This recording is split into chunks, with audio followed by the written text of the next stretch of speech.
maisons tombent, les cœurs s'égarent, quand l'or du Père devient poison. Les liens de sang deviennent des chaînes, et la parole se perd dans la raison. Patrimoine, héritage ou blessure, les ancêtres nous regardent dans l'ombre. Patrimoine, silence ou murmure, le nom se transmet, mais à quel prix?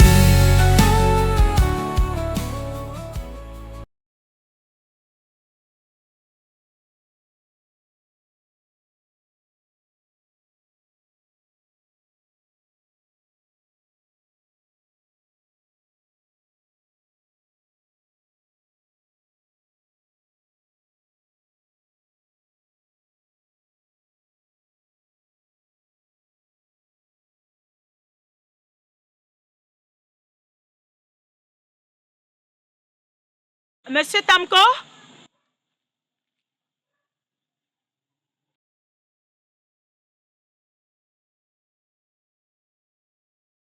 Mes condoléances, Monsieur Tamko.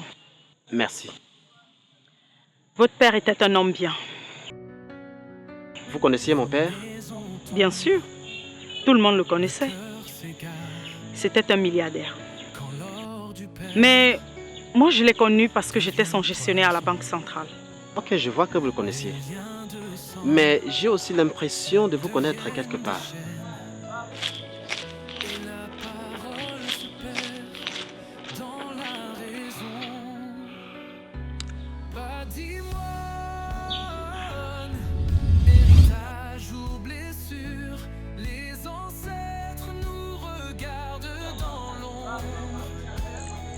Vous parliez de la Banque centrale au passé? Ah oui. Je ne suis plus au courant de quoi que ce soit. Le conseil d'administration avait décidé de compresser le personnel. Mais malheureusement pour moi, j'étais dans la liste de ceux qui partaient en congé technique. 3 mois après, je suis passée à autre chose. C'est l'occasion de me dire quelle était la situation de mon père dans cette banque à cette époque. Que pourrais-je savoir que le fils ne sache?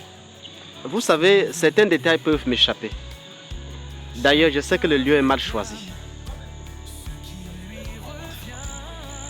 Tenez, voici ma carte. Appelez-moi. Je ne manquerai pas. En passant, on peut se tutoyer, hein? Au revoir, à plus tard. À plus tard, monsieur Tamko.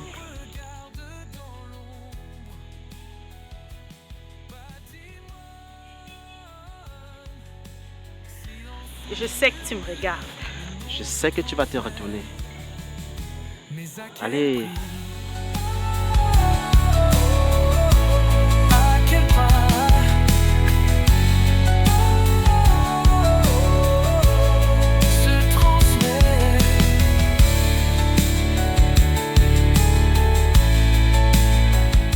Nous sommes réunis ici pour mettre les points sur les i. Monsieur Tamko,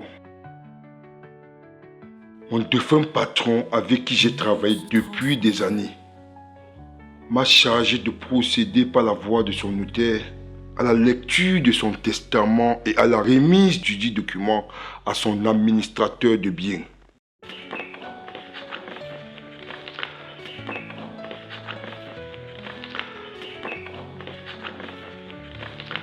Voici ce qu'il dit. La Tamko Group ne changera jamais de nom. Elle restera un patrimoine familial avec des parts. Nul n'a le droit d'apporter un changement quelconque à ma dernière volonté. J'ai une seule femme, Jeanne. Et la maison dans laquelle vous êtes en ce moment même en train de procéder à la lecture du dit document est sa propriété privée et elle peut en faire ce qu'elle veut.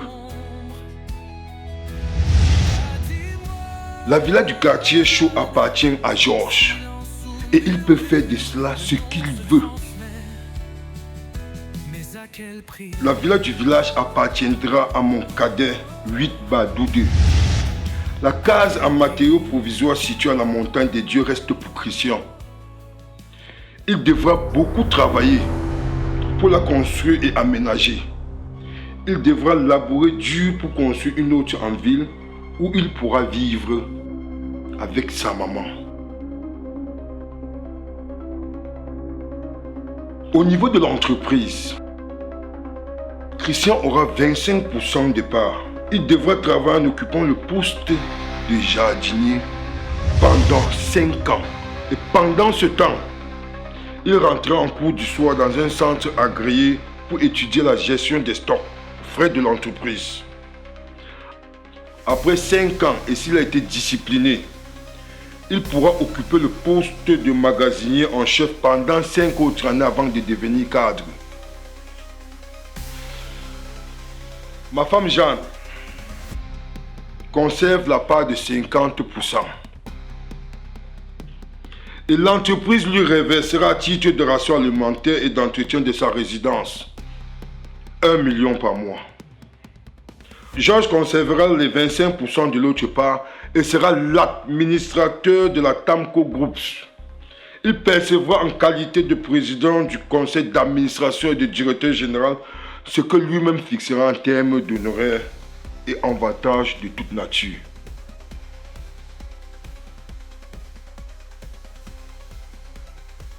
J'en ai terminé. Si quelqu'un a quelque chose à dire, qu'il prenne la parole.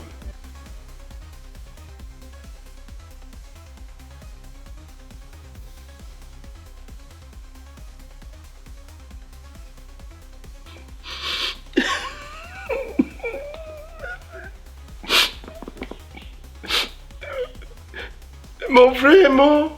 Il n'a même pas encore fait un an dans la tombe. On partage déjà, c'est bien mort.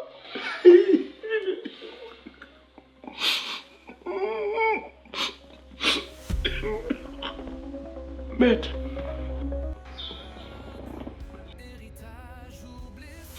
Vous avez dit qu'il m'a laissé quoi? Il vous lègue la villa du village. Et j'avais oublié. L'entretien de cette villa reste à la charge de l'entreprise.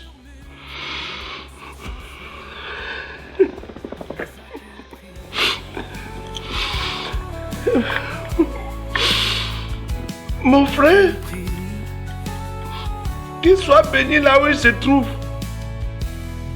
Personne ne changera sa volonté. Sous les pierres, Même sur le plan traditionnel, les anges ont compris. Je suis contre cette lettre. C'est un faux document. Je suis là pourquoi? Et mon fils n'a que droit aux miettes. Bande de tricheurs. Ça ne se passera pas comme ça. Tout se paye ici-bas. Vous m'avez comprise. Quelle injustice! Quelle injustice à l'endroit de ma grande sœur. Après tout ce qu'elle a enduré dans ce ménage, ça ne s'arrêtera pas ainsi. Maman, calme-toi, ça va aller. Calme-toi.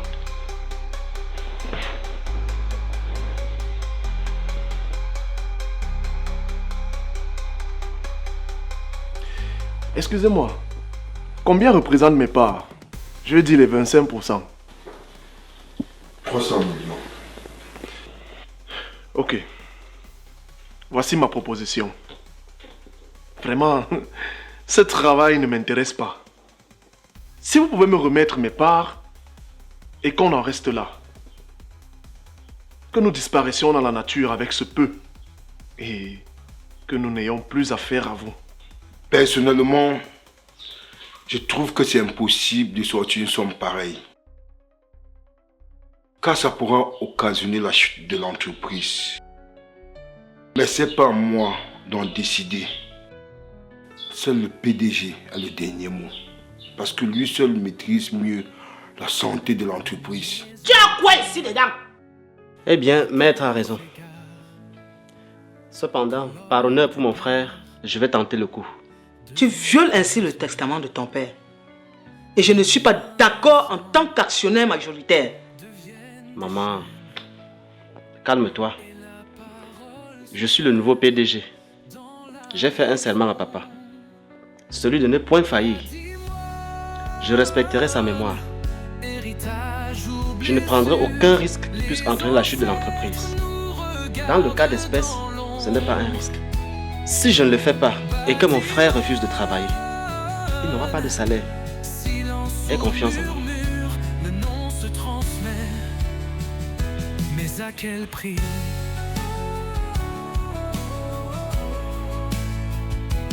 À quel prix? Tiens, Lucie. Les secrets dorment sous les pierres.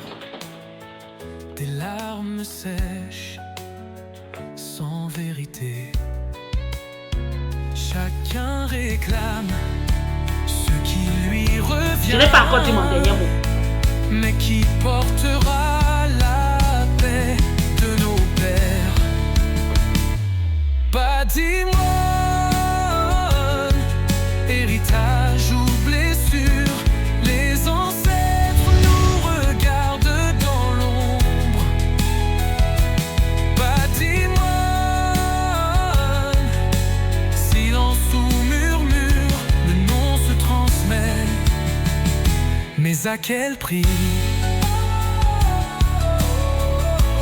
À quel pas?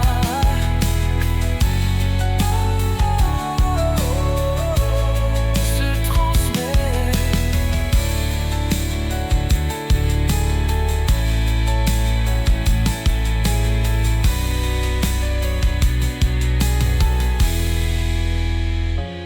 Recris-moi.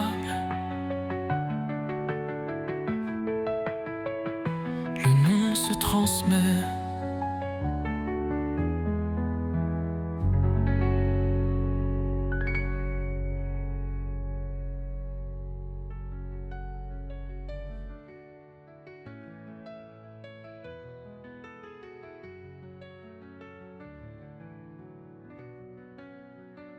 Les maisons tombent, les cœurs s'égarent, quand l'or du père devient poison. Les liens de sang deviennent des chaînes, et la parole se perd dans la raison. Patrimoine, héritage ou blessure, les ancêtres nous regardent dans l'ombre.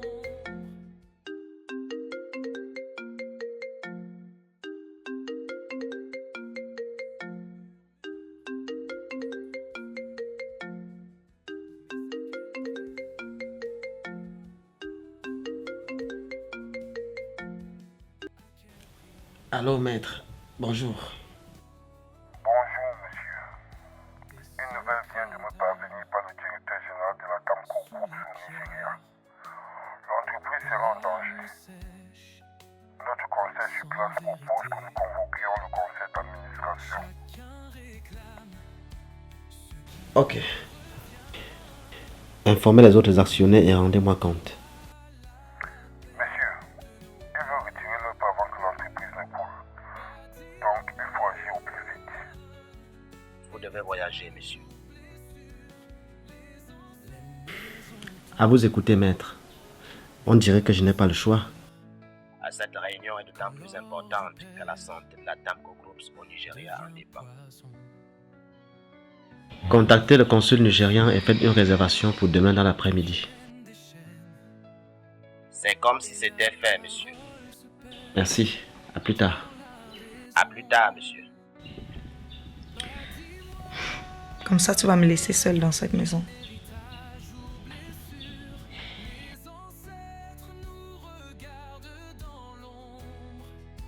Écoute, chérie.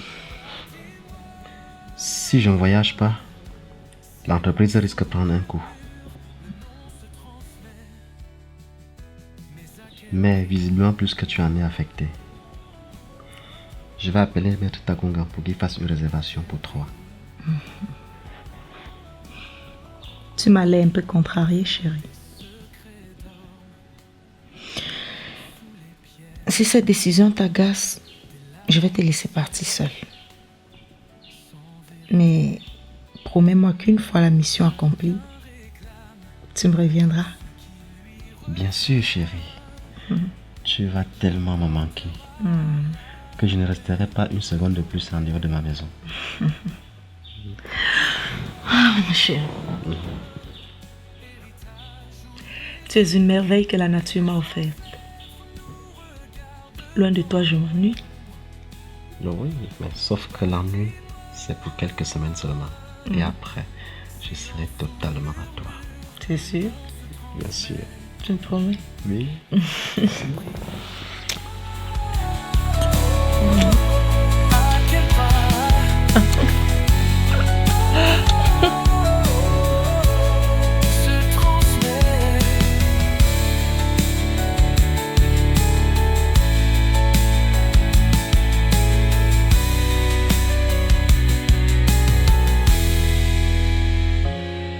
Écris-moi.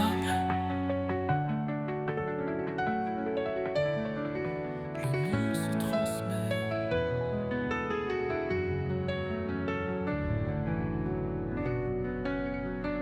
Les maisons tombent, les cœurs s'égarent. Quand l'or du père devient poison, les liens de sang deviennent des chaînes et la parole se perd dans la raison. Patrimoine, héritage ou blessure, les ancêtres nous regardent dans l'ombre.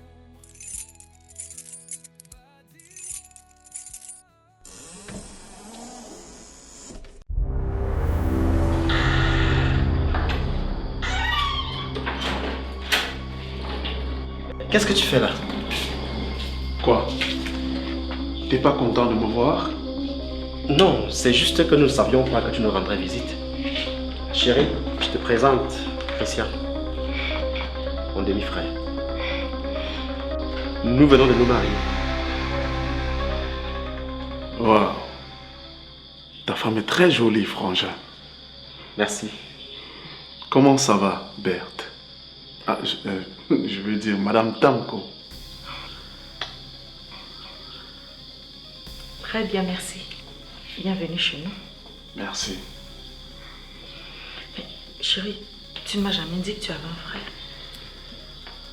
Eh bien, il se fait tard. Nous allons dîner. Veux-tu être invité, frangin? Bien sûr, je meurs de faim.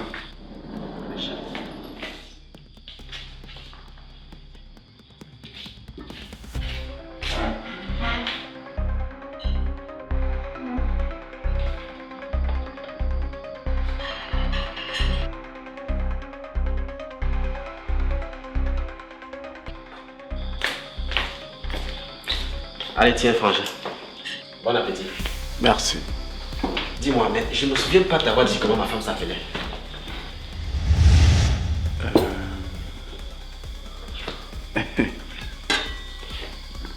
Quoi? Je suis très curieux et ça saute à l'œil nu. Vous savez quoi? Je n'ai plus faim.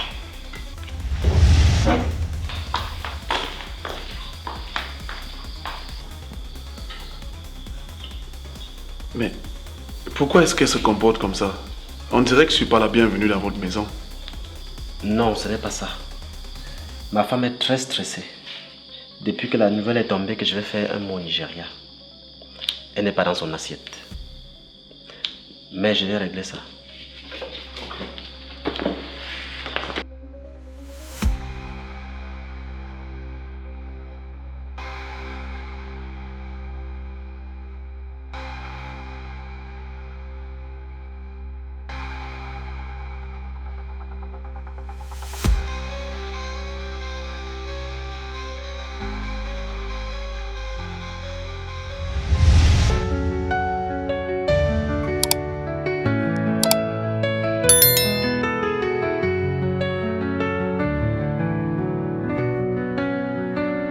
maisons tombent, les cœurs s'égarent,